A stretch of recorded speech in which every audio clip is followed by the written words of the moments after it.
Bem-vindos a mais um pós-jogo aqui no Camisa 12. Muito obrigado a todos vocês que estão sempre ligados aqui no canal. E você já sabe, quem está sempre ligado aqui no canal, já peço para clicar em curtir, senão depois você esquece. E se você não é inscrito no canal ainda, está conhecendo agora, inscreva-se e ative o sininho, porque agora, 1h55 da manhã, eu estou gravando o pós-jogo. É o pós-jogo mais atrasado da história do YouTube. Toda semana é assim, viu, gente? Antes de começar a falar sobre o jogo, vou fazer um pedido especial para a torcida. Nós batemos aí 51 mil associados Galo na Veia. Gente, é nesses dias que a gente vê o tanto que é importante fazer o Galo na Veia. Se a gente quer reforço, porque o elenco está precisando, faça o seu Galo na Veia para ajudar esse elenco a se reforçar. Obviamente, se você tiver condição. E se você tiver condição também, converse com alguma pessoa que não tem, convença ele que o Galo está brigando por título, que não tem cota de TV, que não tem bilheteria, e para a gente montar um elenco legal também para Libertadores, a gente vai precisar bater aí 70, 100 mil associados Galo na Veia. Falar sobre Galo e Fortaleza, nos últimos jogos eu vinha falando sobre uma escalação que a gente já começa a conhecer, né? Aquela escalação base com Everson, meu Deus, fugiu o nome do goleiro, Everson. Falta de dormir. Guga, o Alonso, Hever, Alonso, Arana, Jair, Franco ou Alan, Natan, Savarino, Kenny e Sacha, né? Hoje veio daquelas escalações que você não consegue entender muito de cara, você tem que ver como vai se comportar dentro de campo, com muitas novidades pela quantidade de desfalques, outras opções por não entender muito a cabeça do Sampaoli. Mas no campo, na prática, ficou o Fábio Santos formando aquela linha junto com os zagueiros. No último jogo eu falei que o Guga fazia essa saída de bola com os zagueiros, dessa vez ficou o Fábio Santos. Então ele liberou o Arana, a gente teve dois laterais esquerdos em campo, porque o Arana, que já joga, é muito bom ofensivamente, tem bons números lá na frente, é o Fábio Santos nas últimas temporadas, poucas assistências, quando apareceu para finalizar não foi muito bom, exceto batendo pênaltis. Mas o Fábio Santos defensivamente fazendo a linha de defesa ali. O Mariano ficaria um pouco à frente da defesa, como o Guga joga às vezes quase como um volante. E o Alan, naquelas subidas que o Alonso fazia vez ou outra jogando na defesa, o Alan também poderia fazer. Isso na teoria, né? Porque na prática foi um Galo totalmente diferente, um time torto. Eu gosto muito daquela jogada do Galo em que vai correndo com a bola por um lado do campo e com dois toques você já está do lado direito. Corre para o lado esquerdo, com dois toques você está do lado direito e você pega a defesa toda desarmada do lado de lá. Galo faz com propriedade, faz muito bem. Hoje não conseguiu fazer, aliás foi um time torto o tempo todo. O Mariano, numa partida muito ruim, muito infeliz, não entendi a decisão de ter poupado o Guga, se foi sequência, se foi porque casava melhor com a decisão do Fábio Santos, com o Bueno, não sei, não entendi muito bem a decisão do Mariano, ainda não vi boas atuações do Mariano em campo. Hoje é um dia que eu vou cornetar muito, não estou de bom humor realmente pela derrota do Galo, aquela semana que tudo dá errado, você espera que o Galo vai salvar a semana e pior, é a primeira derrota que eu sinto no Campeonato Brasileiro. Pro Inter lá, tá, o Botafogo, a gente, mas jogou bem, pressionou, hoje não, fui muito mal, não gostei das decisões do São Paulo, não gostei da escalação, não funcionou o time dele, não foi aquele Galo que dita as regras, que vai pro ataque, que pressiona o adversário, mesmo como a mais não conseguiu fazer isso, mas continuando a cornetada geral. O Mariano muito mal, o Bueno, cara, completamente perdido, não sei se por falta de ritmo, de cabeça aqui, lembrando, ele fez 3 jogos, os 3 entrando alguns minutinhos, né? Acho que estreou contra o Flamengo, fora de casa, e não me agradou o posicionamento, as tomadas de decisões do Bueno. Acho que o juiz poupou o cartãozinho amarelo, seguindo o mesmo padrão de decisão para o Fortaleza, acho que poupou o Bueno de cartão algumas vezes, e normalmente eu estava na dúvida se ele colocaria o Rabelo ou o Gabriel para o lado esquerdo, deixaria o Hever do lado direito. De qualquer jeito, se fosse o Gabriel aqui, acho que a torcida estaria reclamando 20 vezes mais, né? O Gabriel vai mal, né, como foi contra o Flamengo, mas o Bueno, na minha opinião, também foi muito mal. Espero a opinião de vocês aqui na caixa de comentários, que vocês entendem muito mais. Aliás, na caixa de comentários aqui, vocês criaram uma lenda que eu não gosto do Alan Franco. Pelo contrário, gente, elogiei antes de vir no Transporte, falei que além de performar muito bem usando a palavra do Sete Câmara, nós venderemos ele por um valor alto e elogio ele sempre. Só que vocês pegaram no pé falando que eu não gosto dele, pelo contrário. Continuando aqui, No primeiro tempo, depois que o Fábio Santos sai, no fim do primeiro tempo eu já pensei, bom, vai tirar o Fábio Santos. Tanto que eu vejo o Marquinhos na lateral do campo, eu comentei com o Alexandre que assiste o jogo comigo aqui, eu falei, cara, agora ele vai tirar o Fábio Santos, porque ele traz o Arana, desentorta o time um pouco, né, porque não funcionou, não tinha cara, não tinha uma forma de jogar, não tinha uma identidade o Atlético. Ficou com aqueles dois jogadores lá na frente, né, não ficou com aquela trinca de Savarino, Keno e Sacha, ficou o Keno e o Sacha, e quando a gente jogou assim, não vi que emplacou tão bem, né, o São Paulo insiste porque deve ver potencial. Eu imaginava que o Marrone ia começar jogando, mas quando entrou também não pegou na bola o Marrone, foi muito mal, mais uma vez que vem com a minutagem muito baixa, e quem vinha com a minutagem muito baixa também era o Johan. E cara, eu espero muito que com essa nova mentalidade do Galo, esse período, depois que a gente buscou ajuda pro Menin, né, que a gente foi lá, bateu na porta, pediu benção e tá aqui a chave do clube, você manda e desmanda lá. Com o Alexandre Matos, a gente pare de trazer jogadores como...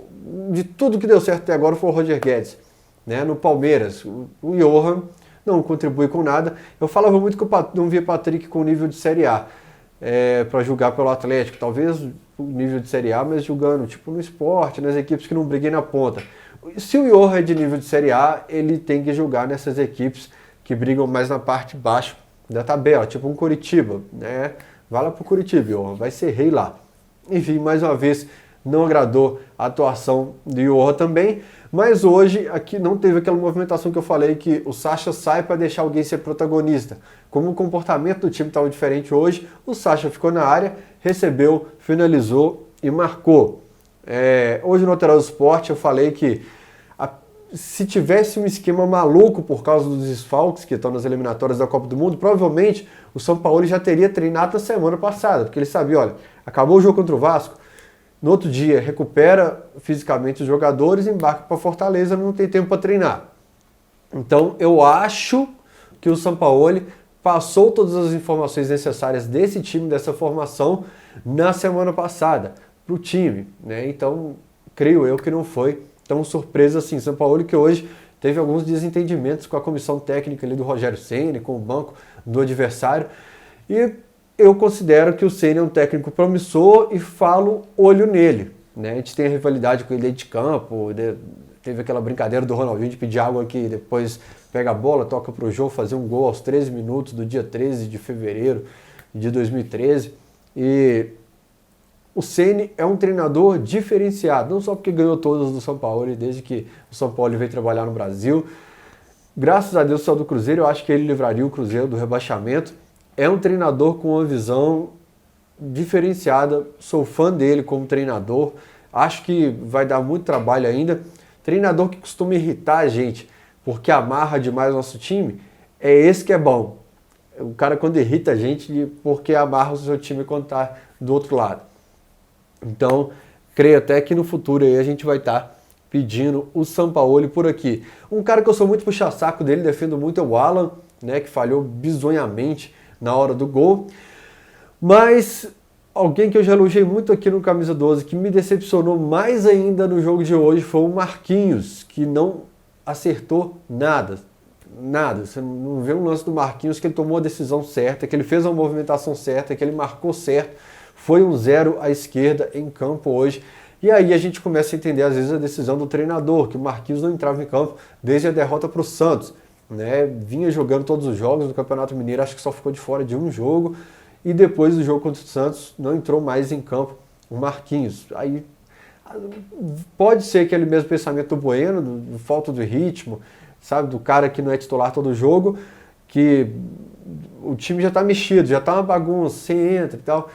Mas, de qualquer jeito, deixou uma impressão muito ruim o Marquinhos. Preocupante, o Galo não ter sido superior com um a mais, não ter feito o goleiro Felipe trabalhar, né? O Felipe trabalhou uma bolinha ou outra, mas não teve aquele ímpeto de um time que no primeiro tempo fez 4 no Vasco e poderia ter feito muito mais no primeiro tempo. Não lembrou nem de perto o Galo. Reforça que o nosso elenco é muito limitado. O elenco, e eu falei isso no Lateral do Esporte, um cara ficou bravo comigo no Twitter, eu até dei RT e falei, olha, desculpa se eu fui mal compreendido. nós temos o Arana com nível de seleção, nós temos 3 convocados para a seleção, para as eliminatórias da Copa do Mundo, né? Nós temos boas peças, mas nós temos peças que a gente supervaloriza, né? O Igor Rabelo não é um monstro do futebol.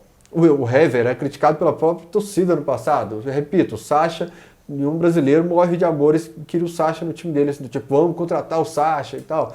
Né? O Savarino a gente não conhecia, o Bueno, quantos jogos do Bueno você viu na sua vida? Então eu falo assim, o Johan, encostado no Palmeiras, né? O Natan, era um, que a gente não queria até outro dia. Tem o Caleb, o Savinho no banco, jogadores, né, que estão chegando da base agora, o Marquinhos que precisa ainda, né, tem 21 anos, a gente está falando de um jogador, o Natan tem 23, a gente está falando de um jogador que ainda está maturando, o Marquinhos. O Marrone, quantos times do Brasil falavam, olha, em 2020 a gente vai reforçar e vai trazer o Marrone. Então, eu tenho medo que a gente coloque o elenco na prateleira e por isso fiz esse comentário e algumas pessoas ficaram bravas. Evidencia a necessidade de reforços, né? E aí a gente não pode cometer o mesmo erro de 2012 e 2015. O nosso banco de reservas em 2015, gente, era do tipo Giovani, Carlos César, os volantes, eu ia pesquisar aqui o elenco, mas Claudinei, Pires, tinha um Pires, pô, me fugiu a memória aqui, mas a gente não pode cometer os mesmos erros do passado de não ter peça de reposição nos momentos fundamentais. Em 2012, apesar de ter feito aqueles 2 gols no Sport, um gol no São Paulo, o nosso atacante reserva era o Leonardo, extremamente limitado. Olha só, o Dodô e o Cárdenas eram nossas opções de meio em 2015, Danilo Pires, Eduardo, né, Lucas Cândido no banco de reservas, Carlos César, Patrick, Pedro Botelho e Emerson Conceição eram as peças de substituição na zaga, Wade Carlos, Gesiel e o Thiago Pagnussá eram as peças de opção para a zaga. Um elenco que, para ser vice-campeão, é milagre do treinador. Ótimos números do time de 2015, aliás. Então, que a gente não repita, o Rafael Menin fala que ainda pretende trazer 2 jogadores agora em outubro para a alegria do São Paulo e vai incorporar um pouco mais esse elenco porque é extremamente... Acho que hoje mostrou que a conta do chá, esse elenco do Galo. Saiu 3 jogadores, teve um time totalmente apático, não conseguiu ser superior contra o Fortaleza com um a mais. Fortaleza que era o 10º colocado na tabela, que vivia tropeçando. Aliás, o rendimento fora de casa também não pode se repetir, algo que já tirou nosso título, inclusive, em 2012. Fora de casa a gente tem que manter um padrão alto. Boa notícia para a torcida. Todo mundo sabe que quando eu estou meio pilhado, meio nervoso, como nos dias de hoje, eu tenho um toque de organização, gente. Eu saio jogando tudo da casa fora no lixo, não preciso mais disso, saio jogando as coisas fora. Ou então eu vou lá para o computador e faço 1000 planilhas, né? E eu tenho a planilha planejada, que eu vivo falando no pós-jogo aqui.